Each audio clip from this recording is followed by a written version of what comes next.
Hey everyone, my name is David Villar. I'm a professor of pharmacology and toxicology at the University of Antioquia in the country of Colombia. And I welcome you to this presentation on a very common intoxication, which is acute nitrate poisoning in cattle. And it can happen anytime that plants accumulate potentially toxic levels of nitrate. And it's virtually impossible to eliminate all nitrate problems, and it can happen from time to time. But with good forage management, we can really help to minimize those problems. And I will also show you a study that we did here evaluating the effect of urea fertilization on the amounts of nitrates for one of the most common tropical pastures that we have in the high plains of the tropics. Most of the information that I will present on these presentations will cover what we know on the acute and chronic toxicity of nitrate based on some excellent published references. The information available on the acute toxicity, that is the one that can kill a cow from one day to the next, comes from field case investigations. And there are also quite excellent experimental studies which have really worked out the method of toxicity in the animal, and which is obviously important if we want to prevent and treat the animals if we act quick enough. With regards to the chronic toxicity of nitrate, I'll have to say that there is nothing really definitive and a whole lot of speculation, but nothing has been really proved on whether it causes reproductive disorders. I'll show a study that they exposed animals to high chronic levels for a long time, and they found lower conception rates. On the next video, they also look at neonatal growth, milk production, and composition, levels of vitamin A. For the most part, very inconclusive studies on whether nitrate really affects any of these outcomes. A lot of speculation, but nothing really verified with these controlled experimental studies. And before showing you some of the studies, let's see why nitrate poisoning is basically a problem of ruminants, not so much of monogastric species. As you probably know, nitrogen in soils is taken up by plants in the form of nitrate, which is then converted to vegetable protein. And depending on a number of factors, that plant may sometimes accumulate very high levels, which may become toxic to ruminants. The nitrite ion itself is not very toxic, but when it reaches the rumen, it's converted to the nitrite ion by all those ruminal microorganisms. And when enough of this ion is produced in a very short time, basically the capacity to be converted to ammonia becomes overwhelmed, and there will be a lot of this nitrite ion that crosses the rumen wall, and when it enters the bloodstream, it combines with hemoglobin in the red cells. It oxidizes the iron, the reduced form of iron, to the ferric or 3+ state. In other words, it forms methemoglobin, which is no longer capable of carrying oxygen to the tissues, and basically the animal is going to suffocate in a matter of a few hours, maybe 2 or 3 at the most. As you can see in this diagram, the nitrite in the bloodstream does not enter, does not really create toxicity problems initially.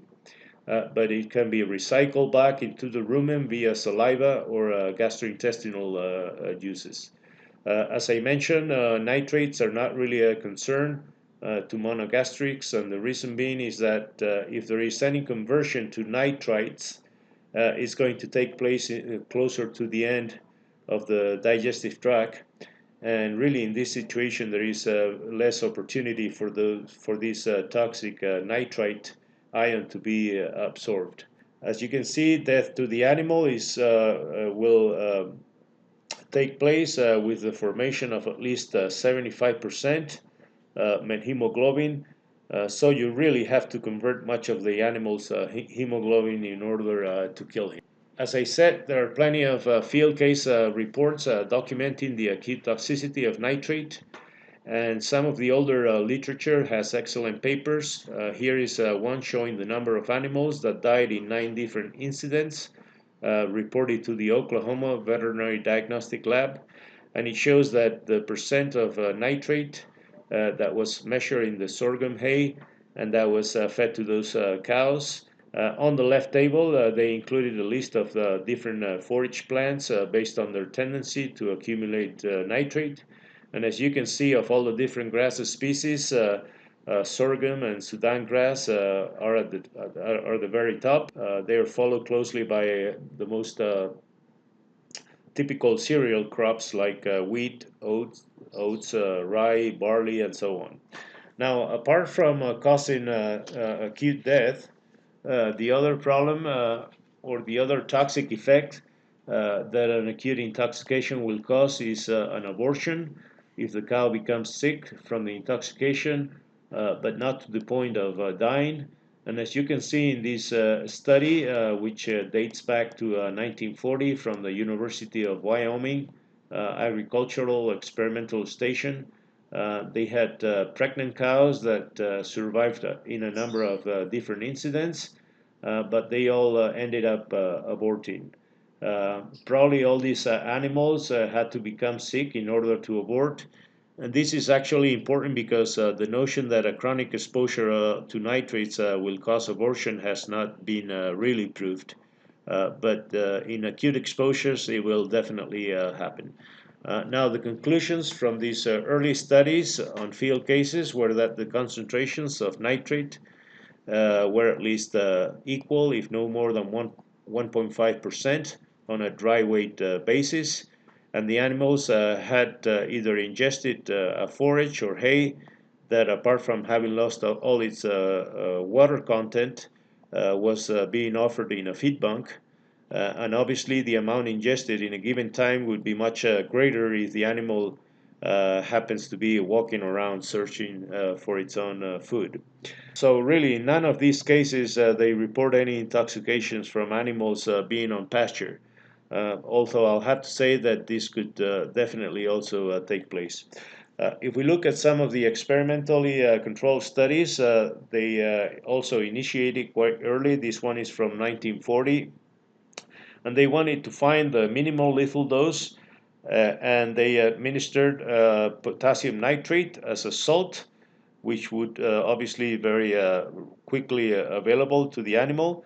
They gave this by a stomach tube at different doses to calves. And when they divided the amount given by the weight of the animal that died, they came up with a dosage of about 335 milligrams per kilogram of the nitrate ion. What they did next was to measure the levels of methemoglobin after the administration of 2 to 3 times that minimum lethal dose. And as you can see on the highlighted column, it shows the concentrations when the animals became sick. As you can see, they were all above 70%, and that took place after 3.5 to 8 hours of the administration of the potassium nitrate. At that point, they administered the antidote, which is methylene blue, and within a matter of minutes, they took blood samples again, and they look at the levels of methemoglobin. And if we look at the last couple of columns, we can see that methemoglobin had significantly dropped, or basically returned back to the normal state of hemoglobin. And obviously, most of those animals eventually recovered. There were 2 animals in this study that they should have probably received a second dose of methylene blue because the signs reappeared in a few hours and they ended up dying. If we look at this other figure, we see the formation of methemoglobin, and as you can see, it follows a sigmoid response curve with increasing levels of nitrate given to the animals. And as you can see, the minimal lethal dose is the one that will cause the formation of at least 70% of methemoglobin. And the slope is really steep from a dose that will not really cause any signs of toxicity to the one that will kill the animal. This other experimental study is from the Journal of Animal Science, and they looked in more detail the time frame of events that take place in the rumen and bloodstream following a potentially lethal dose of nitrate. And they also looked at how corn supplementation has a prophylactic effect preventing the intoxication. As you can read, the objective of the study was to find ways to lower the risk of intoxications and to give some practical recommendations. They used 5 Herefords that were given a diet of 1 pound of protein mineral supplement, hay ad libitum, and they provided either no corn, 1.6 or 3.2 kilograms of dried rolled corn for 10 days prior to the exposure to a dose of 220 milligrams per kilogram of the nitrate ion. And this time they gave the sodium salt instead of the potassium one. And this was given in the morning, 1.5 hours after the animals had eaten the dried corn supplement. Then they took ruminal fluid and blood samples at different time intervals following the exposure. And as you can see in this graph, they show the levels of the nitrite ion in the rumen on the left figure and on blood on the right one. The results show that the nitrate concentrations rise slowly and they reach a peak at about 6 hours after the exposure, and the levels in blood really follow very closely those in rumen, so it must be obviously very rapidly absorbed. What is interesting from this graph is that the animals that were given the high amount of corn, that is 3.2 kilograms, had much lower levels of nitrate in both ruminal fluid and blood. So obviously that supplemental carbohydrate is being protective in this respect. And if we look at the formation of methemoglobin in this study, we find very similar shapes to the previous curves. The methemoglobin peaks follow really closely those of nitrate in blood after 6 hours. And again, you can see that corn prevents the formation of methemoglobin. And in fact, the animals that were given the highest amount of corn did not really show any signs of intoxication, whereas the other ones became sick. And in 6 of 20 observations, they were given methylene blue in order to prevent them from potentially dying. On one of the control animals that didn't receive corn supplement had the highest levels of methemoglobin after 10 hours of the exposure, and actually he ended up dying at 12 hours post exposure. If we now look at the conclusions that were reached from this study, nitrites peak around 6 to 8 hours in rumen and blood. The peak nitrate is followed closely by peaks of methemoglobin formation, and at levels of 60% or more, the animals became incoordinated and recumbent. When corn was given 1.5 hours before the nitrate administration and for 10 days prior to the exposure, it protects from the intoxication because there is less ruminal formation of the nitrite ion. I'll have to say that the optimum pH for nitrate reductase is 5.6, whereas for the nitrate reductase is 6.5. So basically, if we lower the pH of the rumen with corn, we're also going to lower the accumulation of some of that toxic nitrite ion that is being produced. Consequently, doses of 220 milligrams per kilogram of nitrate can be potentially toxic if the animals have not been previously acclimated or were not given corn supplementation. And if we do some math calculations, the amount of hay that a 500 kilogram cow would need to ingest, assuming that hay has 1% of nitrate, would be about 11 kilograms, which is something that a cow can definitely ingest in a short time if we provide that hay in a feed bank. The other conclusions from this study were that with nitrate you cannot truly establish a dose response curve.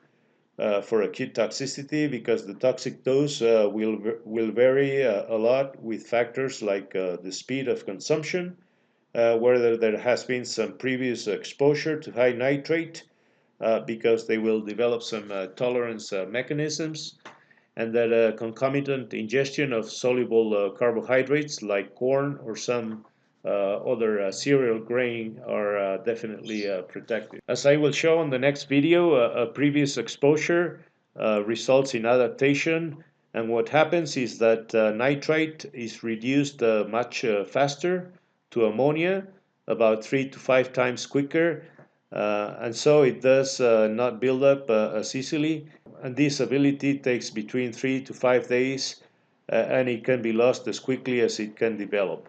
And this is the reason why you have to make any changes in diet slowly, maybe a week or more. And obviously the detoxifying ability of these ruminal microorganisms can be overcome if you give a very high dose of nitrate. Anyway, another strategy that we can use to reduce the amount of ruminal nitrite concentrations is to establish a population of bacteria in the rumen that is capable of reducing nitrite to the non-toxic form of nitrogen. In this respect, there are some strains of propionobacteria that have been identified and now marketed under the name of BobaPro. And these bacteria can be used to reduce the risk of any intoxication. If we look at one study with these bacteria, they prove that when you establish a good population in the rumen, you can reduce the amount of nitrite which is being produced in the rumen by about 46%. And as you can see, the total amount of nitrite that enters the bloodstream will also be lower by 38%. And consequently, there was about 33% less methemoglobin, which was being produced in the animal. So basically, the results from this one study from the University of Oklahoma are summarized here. A reduction of between 43 and 46% in ruminal nitrate formation, 38% less nitrite entering the bloodstream, and 33 less methemoglobin formation. So lo and behold, they came up with a commercial product which is called Boba Pro. It was developed and patented by the University of Oklahoma State University. And basically, they recommend an exposure of at least 10 days to establish a good population of these bacteria in the rumen. Obviously, it's not a silver bullet in the sense that it will take away all the risk of any intoxication, but it will basically add some insurance that can be utilized with other management measures. To end this presentation, I would like to show you a study that we did in the high tropical plains of Colombia to determine whether fertilization with urea will cause a significant nitrate accumulation in kikuyu pastures to become potentially toxic to cattle that are grazing those pastures. The justification is that nitrates can cause lethal intoxication in ruminants. Previous cases of intoxications that have been reported by kikuyu poisoning in other countries. And actually, there is a lot of unfounded speculation on the country on whether fertilized kikuyu can accumulate toxic levels of nitrate. If we do a quick review of the literature on kikuyu grass poisoning in cattle, we find references like this one from the Australian Veterinary Journal, where they report the findings of morbidity and mortality from 9 different outbreaks of kikuyu poisoning on farms from New Zealand, Australia, and South Africa. And lo and behold, in none of those cases, the intoxication could be attributed to nitrates on any of those pastures. In fact, to this day, they still don't really know what's the toxic agent that causes these incidents of poisoning from time to time. On this other paper, they isolated some microorganisms, which is the Fusarium tolurosum, And if we read this abstract, the conclusion was that Fusarium tolurosum was isolated consistently from leaves of kikuyu plants collected from a pasture near Maitland, on which grazing cattle had been affected by kikuyu poisoning. This fungus is known to produce the toxins wortmannin and butenolide, both of which can produce clinical signs and pathological changes similar to those exhibited by cattle with kikuyu poisoning. So the available evidence suggests that this Fusarium tolurosum might be the causal agent of kikuyu poisoning in Australia. On the study that we did a few years back on the effect of 3 levels of fertilization with urea, the experimental design was a 4 times 4 block design with 4 replications in a monoculture paddock of kikuyu grass with 4 levels of urea at 0, 50, 120, and 200 kilograms of nitrogen per hectare on each of 16 plots. This was a field study we did on a very long established pasture that was being grazed by dairy cows every 40 days.